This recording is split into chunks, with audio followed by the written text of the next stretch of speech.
یہ دیکھیں دوسری قابل غور بات یہ ہے کہ انہوں نے یہ کہا کہ آپ اپنے رب سے ہمارے لیے دعا کیجئے کہ وہ ہمارے لیے ان چیزوں کو نکالے، ان چیزوں کو پیدا کرے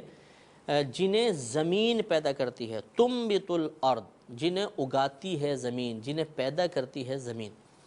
تو یہاں پر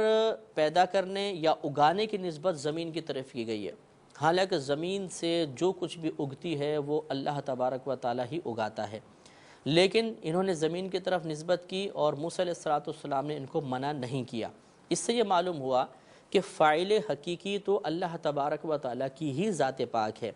لیکن اگر ہم کسی کو وسیلہ سمجھتے ہوئے کہ دینے والی ذات اللہ تعالیٰ کی ہے، فعل اللہ تعالیٰ کا ہے، لیکن بعض اوقات اس فعل کے ہم تک پہنچنے کا ذریعہ کچھ چیز دنیا میں بن جاتی ہے، تو اس ذریعے کی طرف اگر نسبت کر دی جائے تو اس میں شرعاً کوئی حرج نہیں ہے۔ جیسے زمین سے فصل وغیرہ اللہ ہی اگاتا ہے، لیکن زمین چونکہ اس کا وسیلہ اور ذریعہ اور سبب بن جاتی ہے، لہٰذا زمین کی طرف نسبت کرنا غلط نہ ہوا۔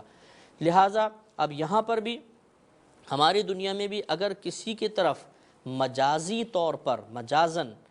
کسی فعل کی نسبت کر دی جائے، مثال کے طور پر اس طرح عموماً مسلمانوں میں جملے رائج ہیں کہ اللہ تبارک و تعالیٰ اور اس کے رسول نے کرم فرمایا،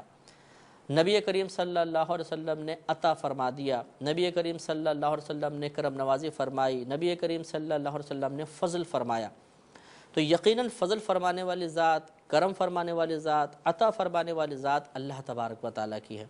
لیکن چونکہ اللہ تعالیٰ نے بہت ساری چیزیں حتیٰ کہ اپنے ذات کی معرفت بھی اپنے نبی کریم صلی اللہ علیہ وسلم کے ذریعے کروائی، تو چونکہ ہمارے نبی کریم صلی اللہ علیہ وسلم ان انعامات، ان عطاؤں کے ایک وسیلہ بن گئے، لہٰذا آپ کی طرف نسبت کرنے میں مجازاً شرعاً کوئی حرج نہیں ہے۔